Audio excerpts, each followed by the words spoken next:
Hello fellow YouTubers and World of Warship players, and welcome. Today I've got a replay for you. It's another episode of World of Warships Misplays. Yay! Give it up. We've got a Salem today. This was uploaded by Toji Fushiguro, although I'll refer to him as Toji. And oh boy, is this going to be a treat. We've got submarines in the game, no carriers, 5 battleships aside.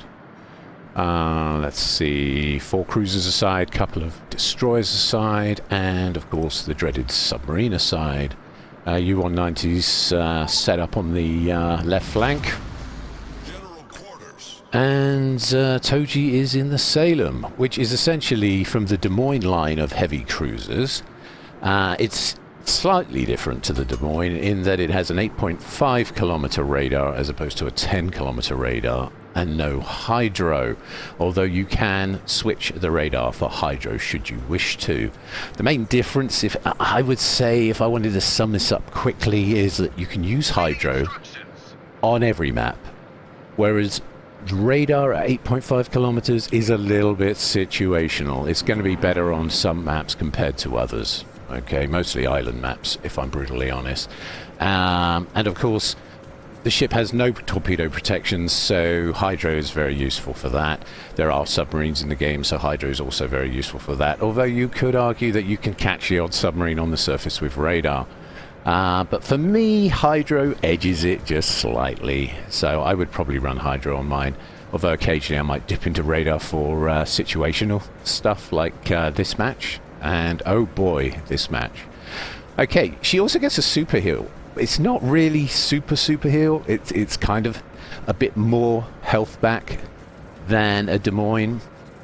The only issue I would say with that is she takes exactly the same levels of citadel damage as a Des Moines, so there's not much benefit to be gained there.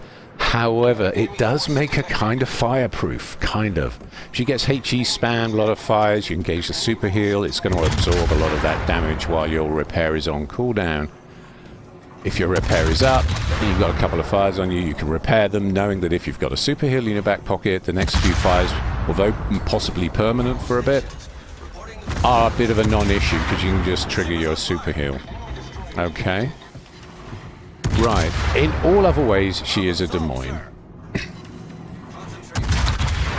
He's firing at the Kearsarge right now with the 203s. He's just switched to the American AP with improved pen angles.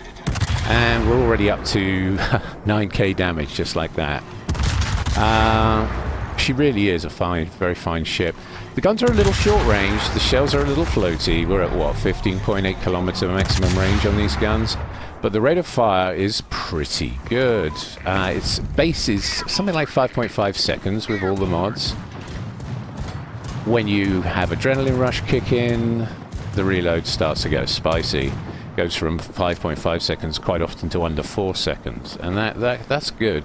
Now, a little bit of speculation from him there as to where the S189 is, and he got lucky. He managed to get a couple of depth charge hits on the...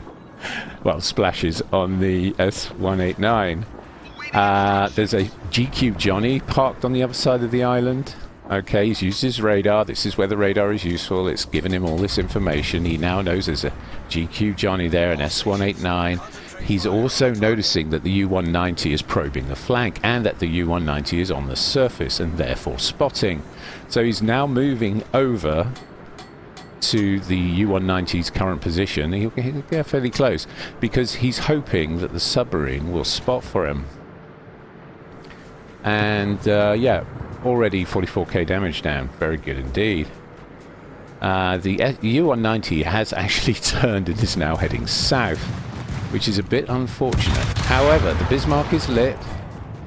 He can see the Bismarck, so he's got a target. He can project his 203s over this island and should be able to get some pretty evil damage into the side of that Bismarck.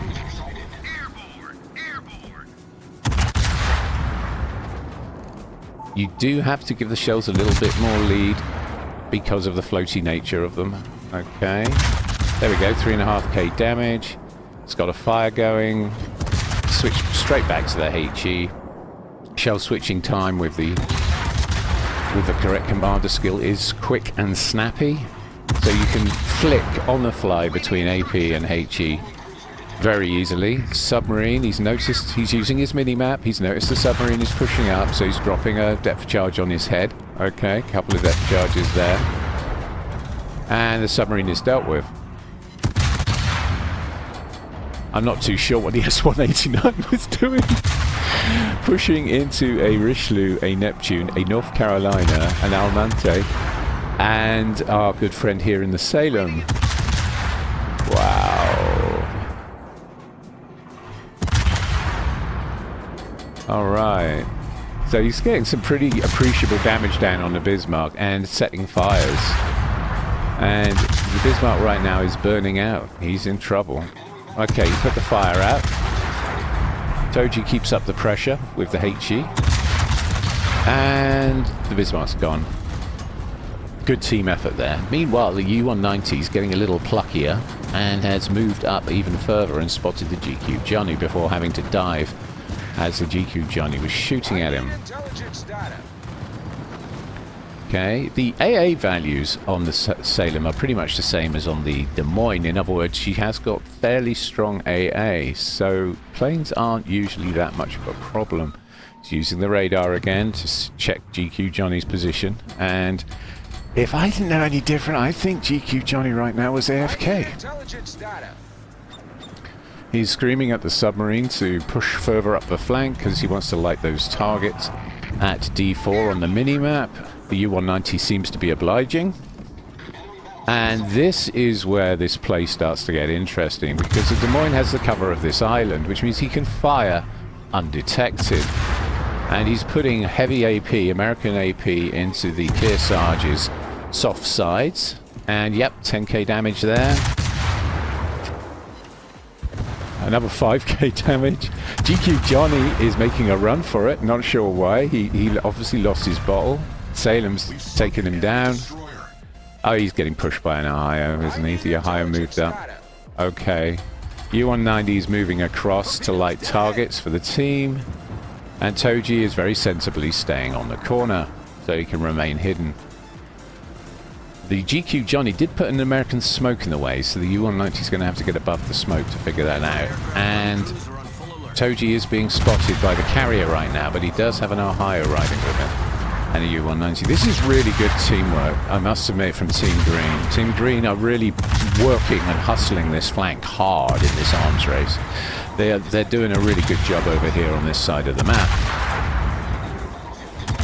And he's putting down heavy fire on the enemy team's Salem, lighting fires, lots of fires. The other Salem's just put those fires. No, they're still burning. They're still burning. Keeping the pressure on whilst the Ohio assists and the U-190 spots. If I didn't know differently, I'd think all three of these players were on comms on Discord working this strat out, because this is really good team play from them all. Really, really good team play. U-190 keeps the targets lit. Salem does the DPM. And Ohio does the bow tanking. Very, very good. And now that Salem is in a lot of trouble. He's trying to withdraw, but Toji's got him in his sights. He's already up to 167,975 damage. I know it's arms race and there are buffs, but that's still a lot of damage. Salem's looking low, and Toji claims his second kill. Well, well, well. And the corner is won. But of course it's an arms race, and now the cap in the middle is up. If the enemy team caps that, it will start to rack up points for them very fast indeed. And if Team Green don't do anything about that, Team Red will win the match based on the points. It's about even Stevens at the moment in terms of damage down. Team Green have, let me see, one less ship than Team Red. Okay. Toji's moving across. He's aware of the fact that if they cap, this is going to be a problem. So he's putting as much fire down as he can into the enemy ships on the cap to try and decap them. And boom! There goes the rune. His third kill, another his first Citadel, and a Confederate medal. Very nice indeed. Meanwhile, he's keeping half an eye on the Kerfus, because Kerfus is moving out and could potentially be a threat. He's put 2 fires down, and he's moving closer and closer to the cab. He's now got high caliber and is using his American AP into the side of the Kerfus. And he's holding on to his heels, and rightly so, because at this stage, his reload is down to about 3 seconds. Just under 3 seconds, actually. That will, of course, change. Kerfus is incredibly low. But Toji is backing off because he realizes he's got to save his ship for the main game, because he's starting to get very close this match. Very close indeed. Just trying to avoid grounding himself on the corner of the island. Okay, there Seattle just took out the Venom. And Team Red seem to have command of this match for now. Meanwhile, Toji's up to 231,490 damage. Oh my god. Wow.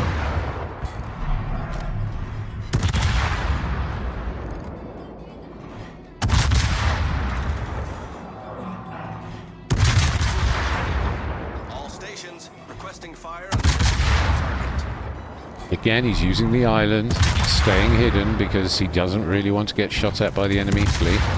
Kearsarge has got him lit, but he's got enough island between him and Team Red to avoid repercussions. Okay, put a fire on the Seattle. Seattle is very low, burning.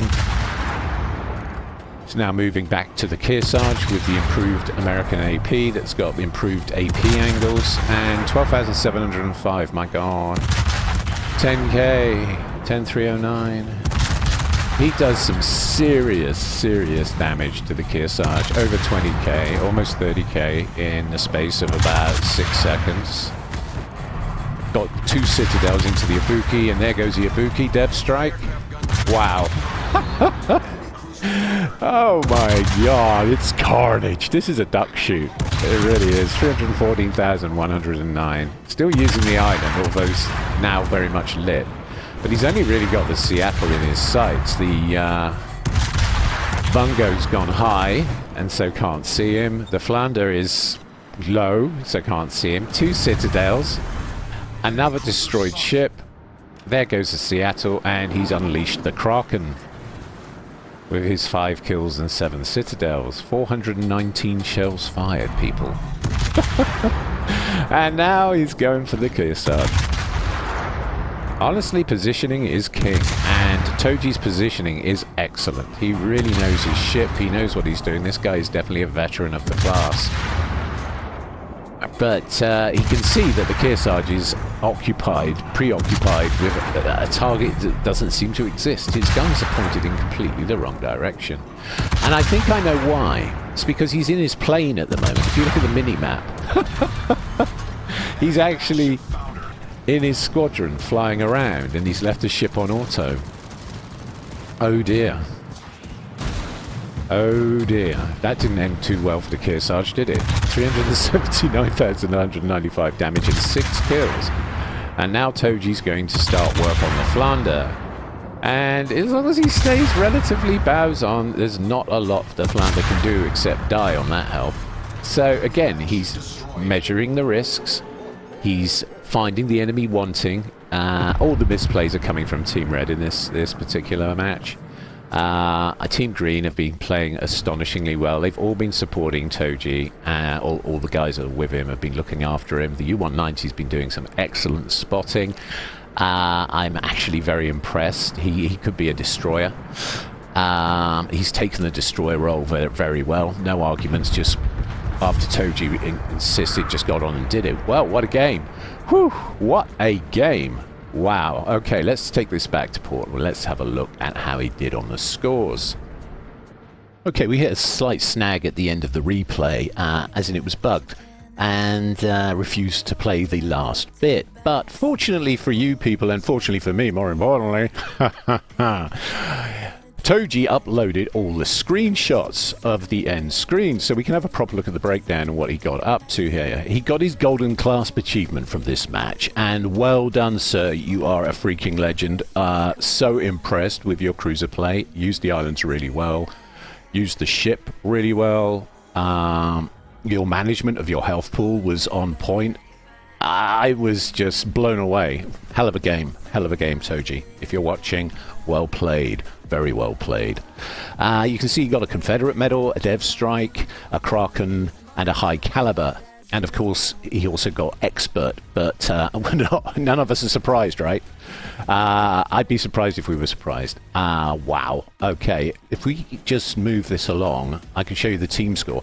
His base XP was 4,119 for that match. OMG.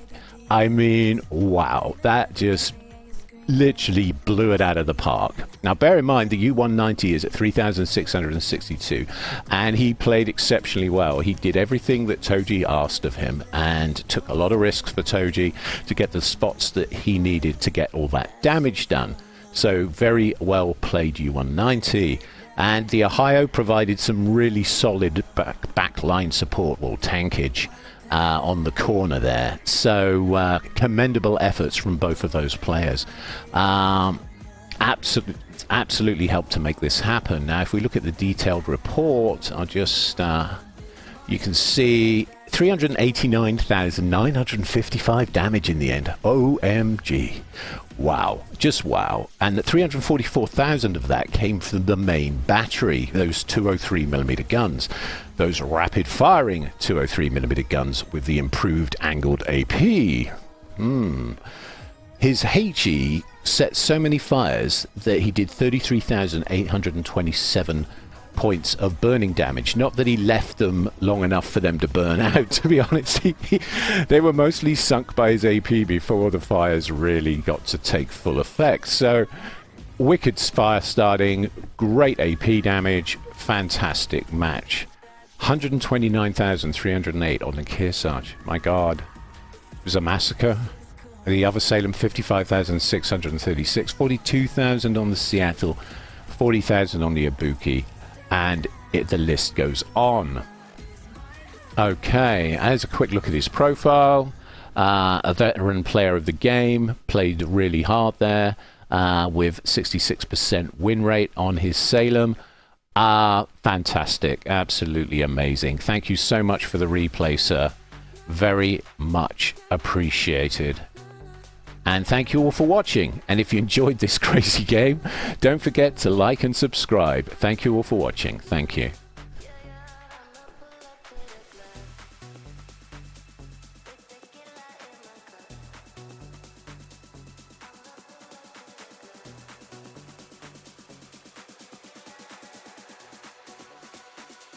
I'ma pull up to the club. It's a killer.